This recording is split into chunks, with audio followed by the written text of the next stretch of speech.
to the channel. Hope everybody's doing well after that win. It was Manchester United versus Tottenham, and the end score was 3-1 or 1-3 to Manchester United away from home. It's a brilliant result. I really wanted the win. We really needed the win. If you look at the table, not that we're going to catch City, but it will be nice to see Manchester United put some pressure on Manchester City, and it would just be we definitely not going to catch them, but it will be nice to see us put some pressure on them, just to show that the gap between Manchester United and Manchester City isn't as big as people initially thought. I mean, there was a period when Manchester United was top of the log, and we thought, I thought we were going to stay there for a while. However, in that period, we messed up, we fell off, and City they went on the most amazing run probably seen in the Premier League era, and Manchester United just ran out of a bit of steam. But it will be nice to see, especially with the results now of the weekend, Manchester City running out of steam, and Manchester United just closing that gap. But before we get into anything else, don't forget to like this video.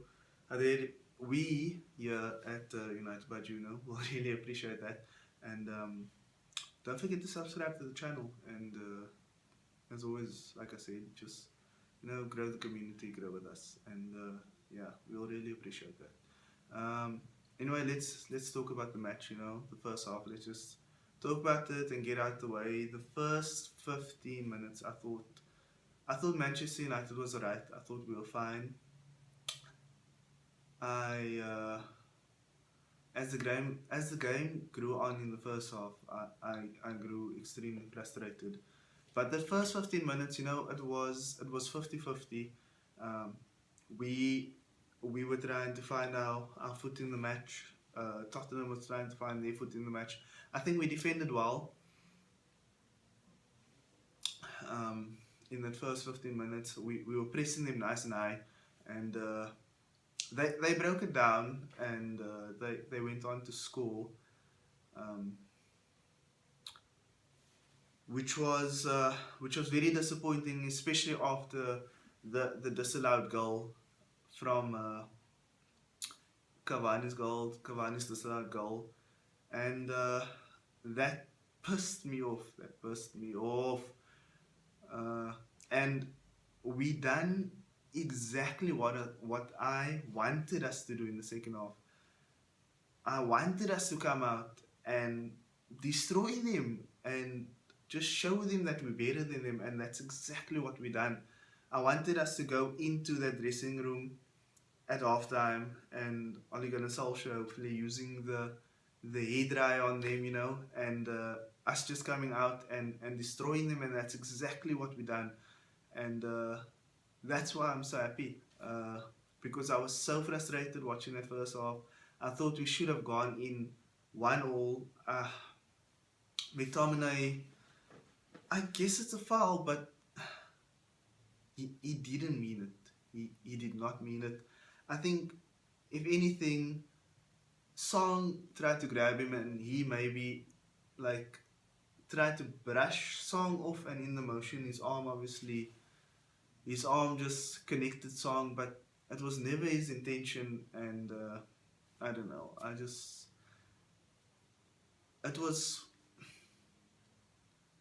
I wouldn't say it was 4 phases, but it was a couple of passes back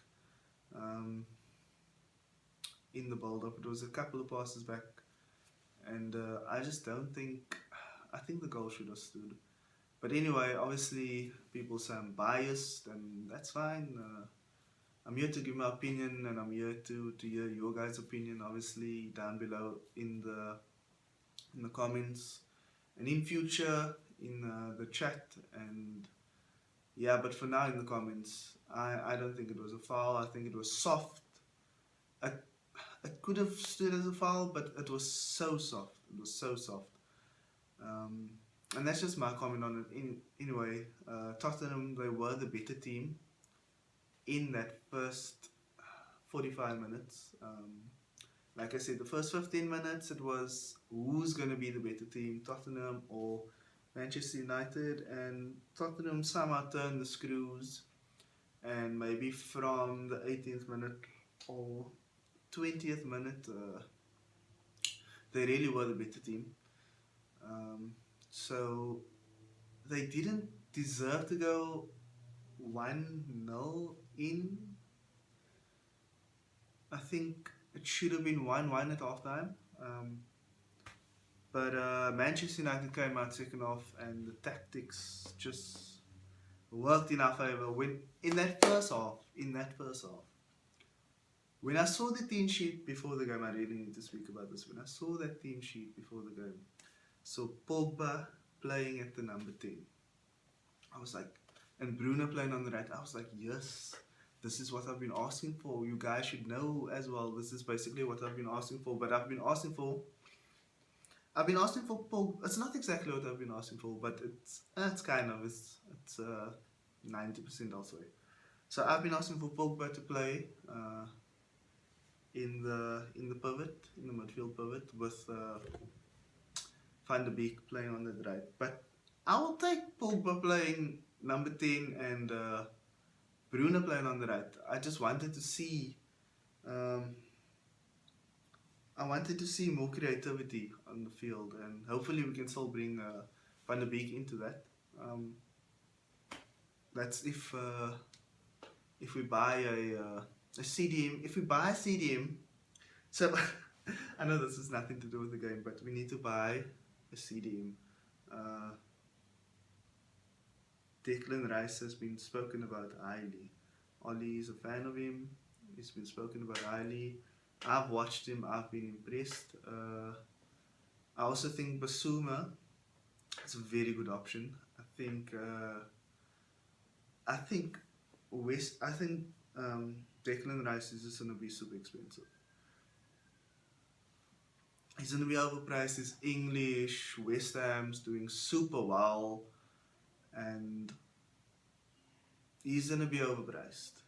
We are Manchester United, but we have made many mistakes in overpaying for players in the past. And here's the thing. If we were going to overpay for players, and if they didn't work out, move them on quickly, I wouldn't have an issue. I don't think, well, maybe the owners would, but me personally, I wouldn't. But if we overpay for a player and we have to make that player work, even if it's not like 100% working, which is the way it's gone, then I think we obviously need to be smarter. And Declan Rice, even if we overpay for him, I don't think he'll be a bad buy, but there's other options out there. There's definitely other options. I also think indeed he's going to be overpriced. Leicester recently, Maguire, just looking at Maguire, Leicester has pulled wool over our eyes, and we've overpaid for a player. And with Maguire, it's hot and cold.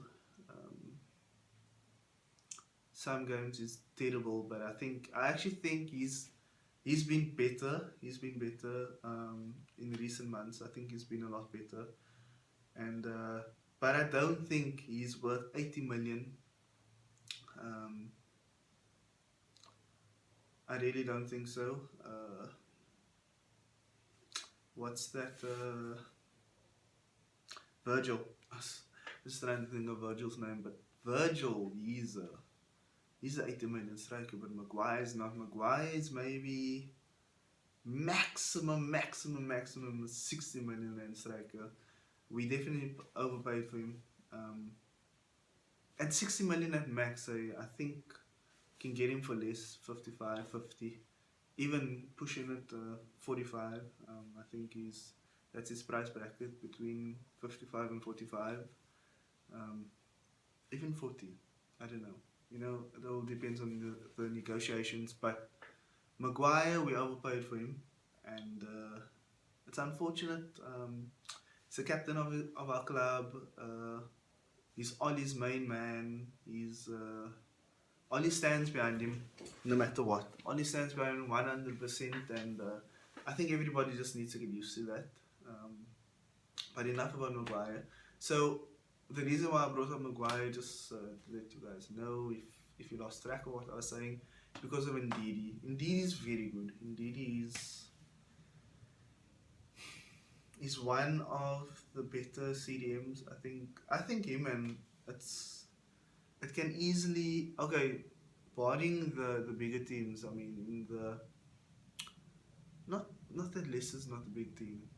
This is they growing, and I mean they second season now that they're up there, but I mean the traditional top six, or actually not even that, barring the top two clubs over the last two seasons, which is Liverpool and City. I think Ndidi and Declan Rice is um, two players that don't play for the best teams over the last 3 years, that Manchester United can go for the players. So Didi and Declan Rice. Well, West Ham's only there this season. I mean, last season they weren't. So, but they there this season. So I think those are two players, very good players. I mean, they're doing it for the team. And but I still think we should go for Basuma. I think he's not young. I think he's like 24, 25, mid 20 somewhere there, 26 maybe. I don't know. I'll have to go check. But I think Basuma's the guy we need to go for. And I know Ollie wants Declan, but Declan wants to go to Chelsea, and his family supports Chelsea, and I think he also deep down supports Chelsea. He's a London boy, and obviously if he goes to Chelsea, if Chelsea comes for him, uh, regardless of the fact that Manchester United could maybe offer him a better deal, the fact that he's a London boy, he's a London boy. He grew up in London. He's currently playing in London. His family supports Chelsea. He supports Chelsea. I mean, I don't think there's much United can offer him, or we'll have to offer him huge amount if Chelsea do go for him. But if Chelsea don't go for him, I'm sure we'll be able to get to lure him over two transfer windows. We work. But yeah, so I think we should go for Basuma, because even though he plays for a smaller club, I think he's one of the gems, and I think he's a great player. And they play good football. They being Brighton, they play really good football. I mean, if you watched them the other night, they were brilliant, and they are one of the teams that people don't understand why they are in the relegation battle, because they play such brilliant football. Tactically, they superb. I think maybe, I don't know, they maybe lacks. I don't know what it is they lack. I don't even think it's leadership. I think there's leaders in the team. Maybe they if they had a striker, a better striker. No disrespect to Mupe and Danny Welbeck, but I mean, I don't know. Or maybe it's the defense. I have no idea. But anyway, they're down there, and I think Basuma improves Manchester United's midfield, and then we can also. You see, the issue is, I understand Manchester United. We're a big club. We probably have the biggest fan base in the world. But my issue is that we need to do a lot of business this transfer window. And if we're going to chase Rice, if we're going to chase Ndidi, there's a chance that we might be chasing in the whole transfer window, and we might spend too much money, and we just won't do the amount of business we need to do. So I think go for Basuma. I think he's a good player. I think he can. I'm sure he'll step up. I mean, if you watch how they play, like, he dictates the play from deep, and that is just, we need that kind of player. And just because he plays for a small team doesn't mean he can't make the step up into Manchester United. If you look at, you see the issue with our supporters over those last 8 years. Um, we judge players before they're even at the club. It's happened countless times. We judge players when they go to other clubs. I know when Sadio Mane went to Liverpool, there was a couple of Manchester United supporters laughing. Or not laughing, just saying like um, that Liverpool always go for that profile player, not like up there, whatever. Um, and look at him now. This season he's been poor, but he's been one of the best wingers um, in the league. And that's what I'm saying. Don't judge a player for where he comes from. I mean, obviously we gave Dan James opportunity. He's not like the greatest winger, but he's decent. I think he's decent. I know lots of people disagree with me, but I think he's a decent winger. If he can deliver good balls into the box consistently, I'll have no issue moving forward with him. Um, we don't have to start him every game, but I think um, I think he's somebody we can bring on from the bench. But anyway, sorry guys, man, I'm getting sidetracked. I don't even know what I was speaking about. I just got completely sidetracked. Let me rather just continue on the game. So Rashford today, I'm gonna speak about the second half. Rashford today was, it was like he was a ghost. I barely I didn't see him do much. He kind of, for me, he really went under the radar, and he's obviously carrying that injury on his foot. Ollie really needs to think about it. I understand Rashford needs to play, but Ollie needs to step up and tell him, you need to relax a little. Maybe play him every second game. Play him on the bench until he's alright. Like, play him on the bench if United really need something. 70th minute, bring him on. But he shouldn't be starting. He needs the rest. And if we don't need to bring him on for 3 games, that will be great for him. I understand he needs to play and he wants to play, and missing 3 games is a big deal, but there's not a lot of games left. But the problem is, after the season is the Euros. When is this guy going to get the rest? And he's carrying that injury. We don't know what other injuries he's carrying. Normally if you carry one injury, it leads to more injuries because your body's out of sorts. And Ollie really needs to think about it. Greenwood is there. Martial, he said Martial's out for the rest of the season.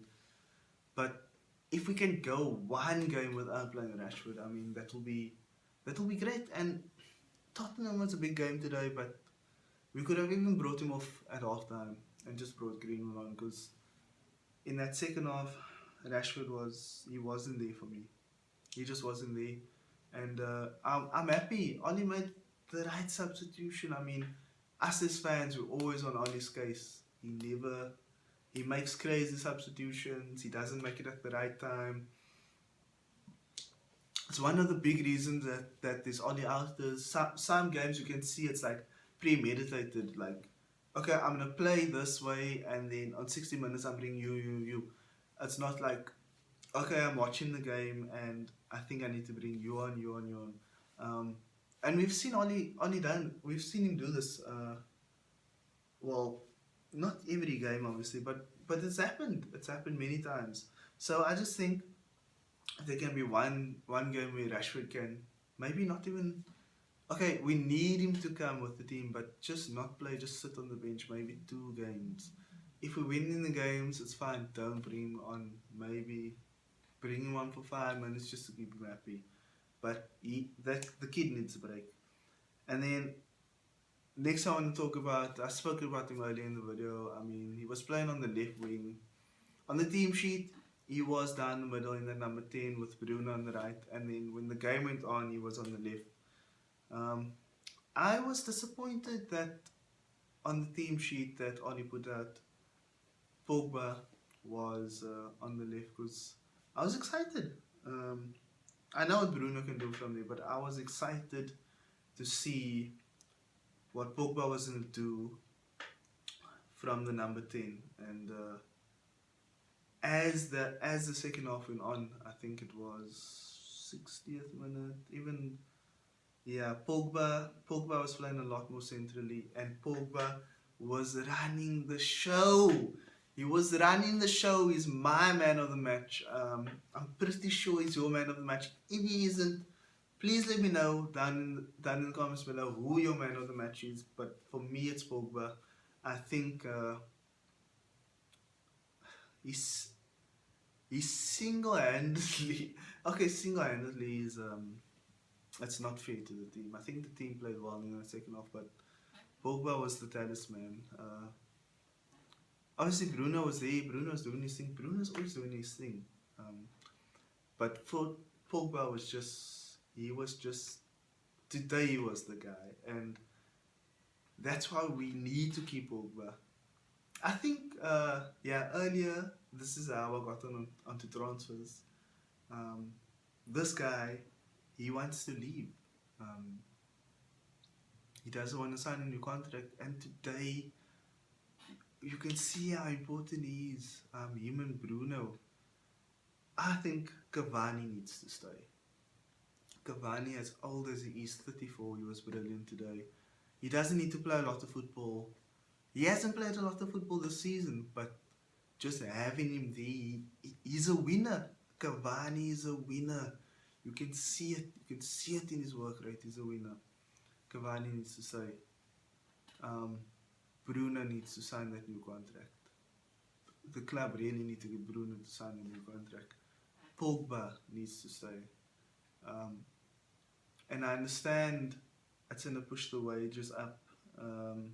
Obviously, there's the goalkeeping issue, which I'll get into just a little bit later. But Pogba needs to stay, and he's my man of the match for today. He was immense. He was immense. He was ridiculous. He was ridiculous. Oh, I can watch. If he's gonna play like that every week, he's gonna be whatever anybody has been saying about him for the past 2 seasons, myself included. He's been lacking consistency, hasn't been playing for the badge, and maybe he's not playing for the badge. Maybe he's playing for the transfer, but when it just shows how good he is. He's my man. Anyway, Lindelof today played. I think he played well. I mean, Lindelof and Maguire. I myself have been very vocal that they're not good enough. But I think today Lindelof was better than Maguire. Even when the team wasn't playing well, I think Lindelof was playing decently. There was a couple of clearances in the first half.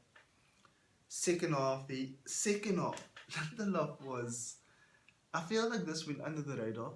I don't know if anybody else picked it up, but second half, like, as soon, just go watch the game back, or even maybe you'll see it in highlights. As soon as a Tottenham player gets it up high up the field, doesn't matter where that player is. That player can be 5 yards away from Lindelof. Lindelof is coming out of the blocks and he's on that player's back as soon as the player receives that ball. I mean, if he's doing that, stopping that player in the tracks there, and the midfield is reading the fact that Lindelof's stepping out, Tottenham, it's the reason Tottenham didn't have that much joy. As soon as they got it in good areas, we were on them, and if it wasn't one of our midfields, it was Lindelof that was on them. And I think he played very well today. I'm not going to say he played brilliantly. I almost say that. I don't think it was a perfect performance, but it was It was one of the performances that stood out for me today. I think Lindelof deserves a round of applause today for his performance, and I don't know, maybe people disagree with me, but feel free to let me know. Cavani today, Cavani. That man, I understand he's unsure about his future. Oli himself has said it's been a difficult year for everyone. Obviously, he was talking about COVID, and maybe that's why Cavani's finding it so hard to be in Manchester. It's just been difficult to settle down. He came there, it's been COVID. Maybe he thinks he's getting old. He wants to go back to his home country. But I think we need to sign him off for another season. Even if he gets 5 games next season, I just think his work rate and what he can teach everyone in that team, I think is an asset. And I understand he's earning a lot, but we a big club and our owners must fucking get it together. I honestly think if Cavani stays, signing a striker, you see, that's the other thing. If Cavani stays, signing a striker won't be such a big deal. I know we're looking for a striker, but it's the reason it's because of this whole thing with Cavani and he wanted to leave. Having just Greenwood, who's probably going to play off the field next season, or maybe Martial will improve. I still think Cavani needs to remain in the dressing room. I think he's a winner, and I'd love to see him sign at least one more year for Manchester United. And then he can go retire. I mean, we're paying him for his retirement, and he produces. And I've been very harsh on him lately, but me as a fan, that's what I'm here for. I'm here to criticize you for you on the football pitch, and I don't think the last game, I can't remember what the last game he played, it could have been the Brighton game. I don't think he played well, but today he was fucking Cavani, the Cavani that I know. I mean, there was a time close to the end of the second half where he was playing the right wing. He was playing the right wing, defending, and that's the kind of character we need in the dressing room. He just brings more than football. He's a brilliant footballer, but he just brings so much more. And a play like that, there's so many, like if you look at our forwards, they are all young. Rashford, he's young. Greenwood, is even 20. Martial, he's not young, but Martial can definitely learn a lot from Cavani. Cavani's work rate, his positioning. I think Cavani has a lot to teach all 3 of them, and I'd just like to see him stay. Even if we bring in another striker, I think just one more year, just to have his personality around there. I think it will be brilliant. And then McFred today. You know, no, McFred, I don't know. They are so hot and cold, and a lot of it has to do with the coaches and the coaching staff, like with regards to how they are instructed. But when McFred is given the license to play football, it's hard to criticize them. I mean, first off, Fred was horrible. He was horrible. He was giving the ball away. He was, being Fred. He was just being Fred. Second off, he was Fred. He was fucking magnificent. He scored. He started the comeback. I mean, if you watch that first goal from Manchester United, Fred passes and he follows his pass. And not only does he follow his pass, he follows through on the shot of Edison Cavani. I mean, if he does more of that, I don't think us fans will have such an issue with McFred. And credit to them. But obviously the coaching staff, when they play in that back six with McFred, it is so fucking irritating. We played it a bit against Granada. They were just they had like no. We did play them, eh? It was McFred against Granada. Anyway, I think it was him, and our midfield was dead. Our midfield was dead. But today in the second half, like, it was so lively. Fred was everywhere. McTominay was everywhere. But they were always in the right position. To the point where, as soon as Tottenham wanted to counter, they were there in the defence. When United was attacking, they were there in the attack. Fred was on the left. Maxwell, was mostly on the right. But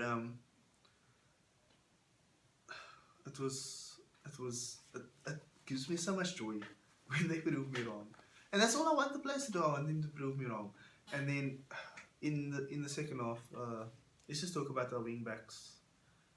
Shaw was doing Shaw stuff. I mean, Shaw, he can easily be player of the season with his consistency. I mean, what's that other dude's name? The other left back that we just bought. I can't even get to his name. But anyway, we bought the dude, and as fans, we were buzzing. We were buzzing. We thought we'd get in one of the most attacking left backs. Not most attacking, but attacking left back. You know, he's not known. He wasn't known for his defensive attributes, but he's an attacking player. And he plays what? Oh, sorry guys. How can I not know this guy's name? I need to search it. I need to just what's his name? It's so poor that I don't know his name. Alex Telles. Alex Telles, he comes through. He plays. I think Shaw was injured at the time. Telles plays. We see that delivery. It was like, this is what we've been waiting for. And Shaw just comes back and he's like, okay, I'm glad you had your time in the team, but it's my time to shine. And Shaw performs at one high level for the rest of the season, and for me, he can easily be player of the season.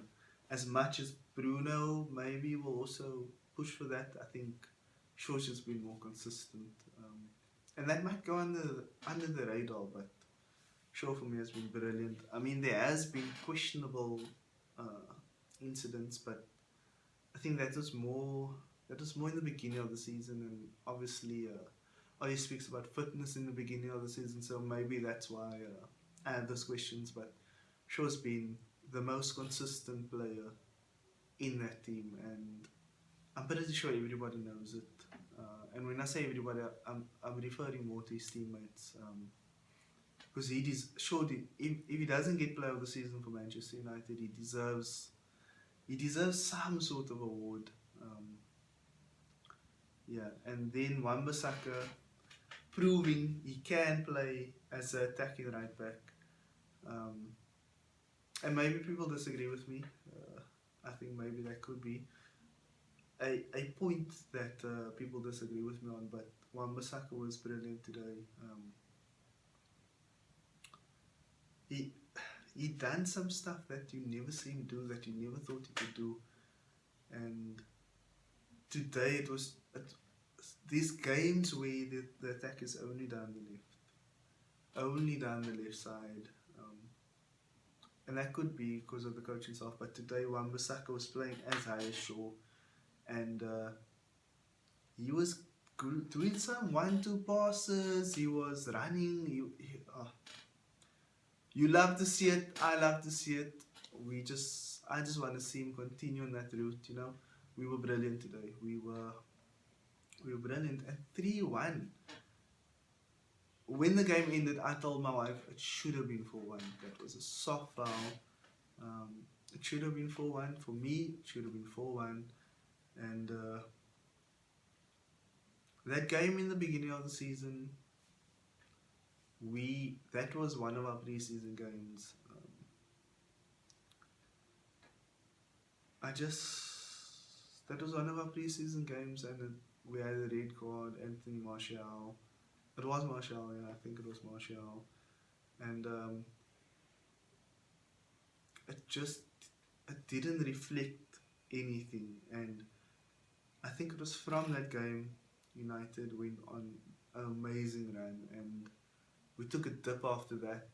And now recently we've picked up again. And today's game, somebody needs to tell me I'm wrong, but I think that's 28 points from a losing position. I don't know what the record is. I'm going to find it out for you guys. I'll let you know in the next episode, but I'm sure that's the record. 28 points from a losing position. That's crazy. And I understand why people's only out, but I also understand why people's only in, and that second half is why people's only in, and that first half is why people's only out. Basically, that's just the way things are for Ali, and it's unfortunate. I really think I understand his point that he said trophies like paper the cracks, and I totally understand it. I totally get it, and I don't 100% agree with him, but I can be behind him because under Jose Mourinho, like in that case, is 100% right. The trophies do paper the cracks. There were so many issues with Jose Mourinho. The style of football, the way he went after our players, how toxic Manchester United was. I feel like I can write a list down of everything that was wrong when Jose Mourinho was there. Like Alexis Sanchez, like I understand he's a great player, but Jose he's an experienced manager.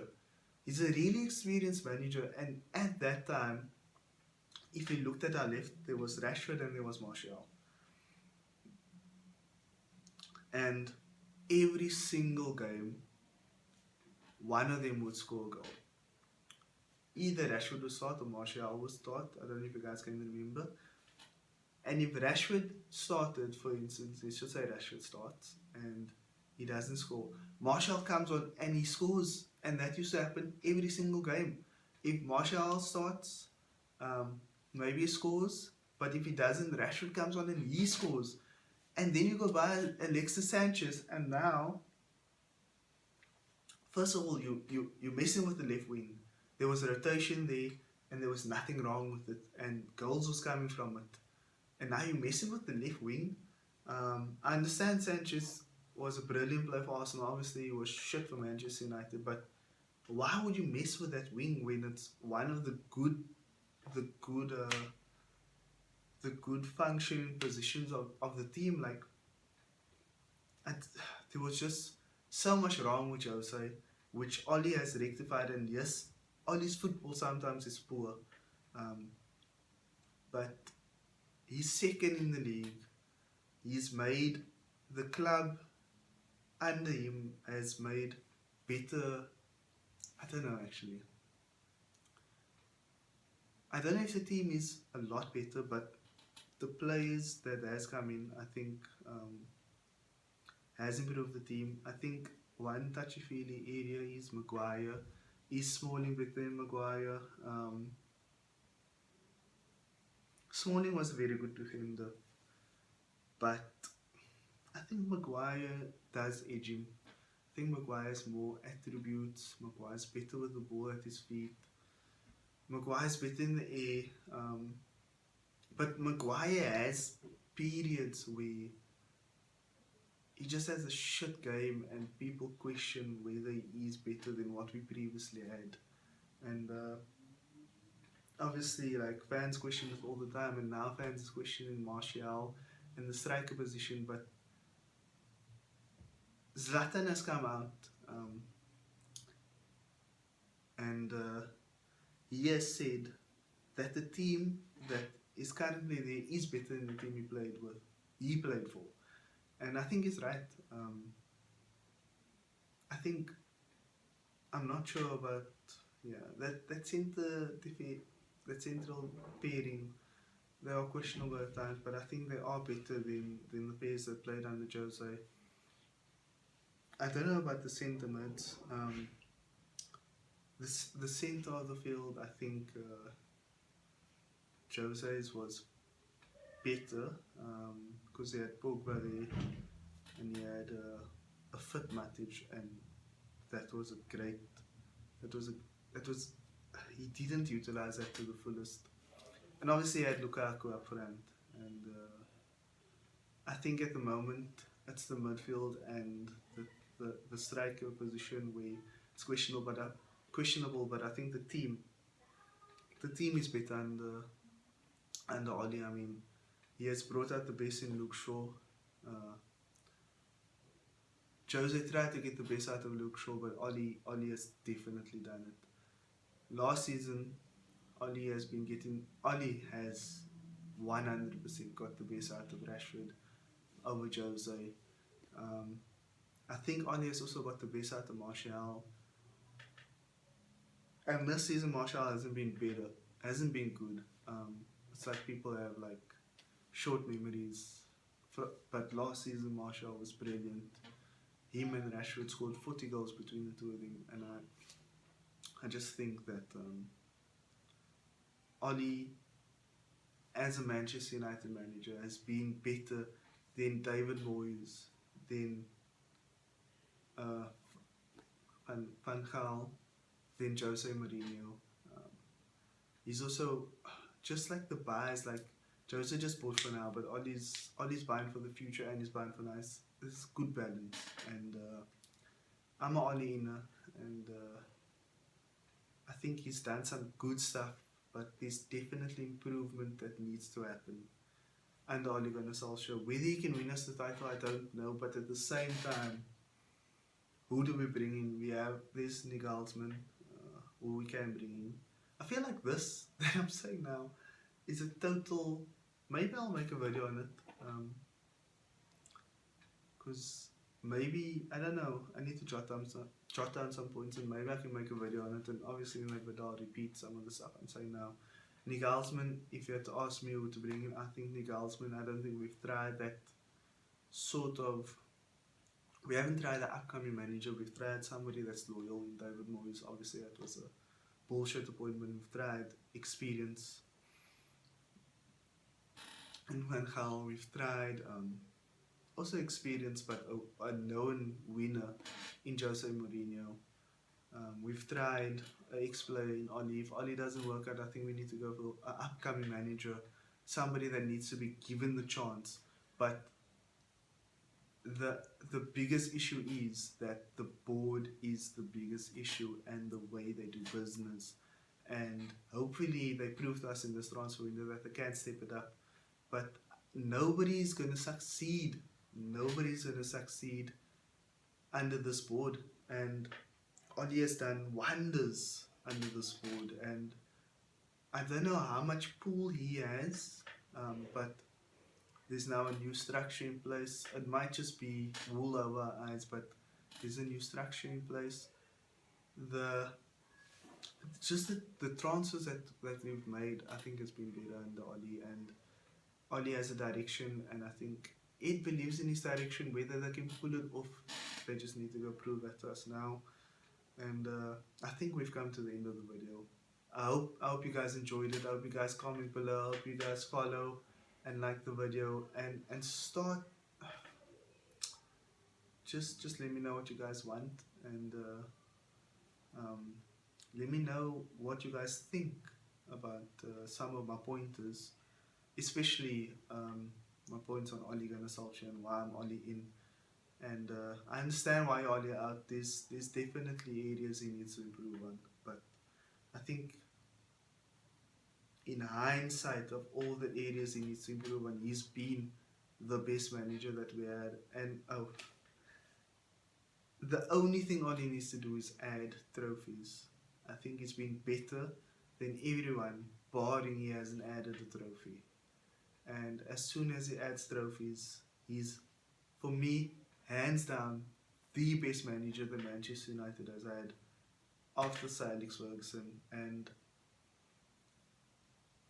I understand why people want him out, but I don't think I don't know who could have done the job that Ollie has done. Please tell me, maybe Tuchel, but the team he has at Chelsea it's a great team. They spend so much money. Like, I don't know, I don't know if anybody could have really done the job Ollie has done. Um, I really don't. I don't think there's anybody out there. Maybe, okay, maybe I'm wrong. Maybe they could do the job that he's done, but I don't think they could do a better job than Ollie has done. I don't think there's a manager out there that could have done a better job than Ollie has done. They would have been par with Ollie, but they wouldn't have done a better job. I honestly don't think so. Maybe they would have gotten slightly further in the Champions League. Ollie definitely fucked up there. I think it was actually more. I don't think it was him that fucked up. Actually, it was him, but it was more Maguire in that Turkish game. If we had to win that game, we were through. So I don't even think, as annoying as that is, and Ollie fucked up in the games after that. But if yeah, there's many points to it. But I just think if Ollie adds a trophy, no matter what it is, hopefully it's a Europa League. If he adds a trophy, I don't think there's a manager that we've had or a manager that is out there that could have done a better job than Ollie has done this season. And that's what I'm gonna end it on. I hope you guys enjoyed the video, and I'll see you guys tomorrow. Yeah, I'll probably make another video tomorrow. Peace out.